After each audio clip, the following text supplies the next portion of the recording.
October 22nd, we went in for a just for fun sonogram to show my parents Slater, because we thought there was just one baby. And so going in, the sonographer said, "I think there's two babies, but I can't find a second heartbeat." At the time for me, it was just a rush of emotions. I couldn't catch up with them. So I was kind of numb, and then we went into the doctor and they confirmed that there were two babies and twin B had passed. And again, it didn't register yet. So upon leaving, we were in the parking lot and I just broke down. It all hit me, and I realized that I had twins, had lost one, but I still had hope for Slater, twin A. And so the following day was an appointment with a specialist. And we didn't think anything of it. We just thought because we had lost one baby, we needed to see a specialist. Well, little did we know that Slater had issues himself and he would be fighting for his life. And that kind of began the domino effect of us finding out week by week that something new was wrong. There was a new diagnosis, and it was a battle. It was a tough 6 months for us, but we continued to pray and continued to have hope. The night before we went in, I remember getting ready for bed and standing in front of my mirror, just kind of looking at my big belly, and it was really big due to Angel's growth. And I remember just sitting there thinking, like, this is the last time you'll be with me, like, you know. And so we went to sleep, and the next morning we went to the hospital, which is 5 minutes away, but the drive seemed like an hour. You know, it took 24 hours to induce the labor, and she finally did, you know, delivered Slater. And you know, I remember it just went silent. You know, most babies come out, they're crying, and you have that moment. You get to hear your child for the very first time.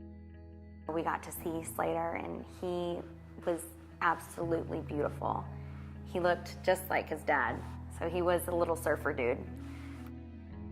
Coming home from the hospital empty-handed was one of the hardest moments of our lives. And coming home to an empty house was hard too. The house had never seemed so empty. In May of 2015, we found out we were pregnant, and it was very bittersweet because, of course, you know, we were not very far from when we had delivered the boys, but at the same time, we were so excited and filled with so much hope. So on February 10th, Selah Bryn Simpson was born. When she was born, when we were holding her, I mean, we looked at her and we were able to see Slater in her. It was just, it's an awesome, awesome feeling to know that there is her brother is, I feel like her brother is there with her as well, both of them. Leaving the hospital with Slater was probably the darkest day of my life. I remember leaving her and walking out the double doors, and they open up and there's not a single person in the parking lot, and it's gray, it's drizzling, it's 45 degrees, and I'm walking to the car and I'm going, how in the world did I end up here? I remember having to go get the car that second time around, and when those double doors opened, it was 75 degrees in February. The sun was out, there wasn't a single cloud in the sky, and I just remember I just broke down.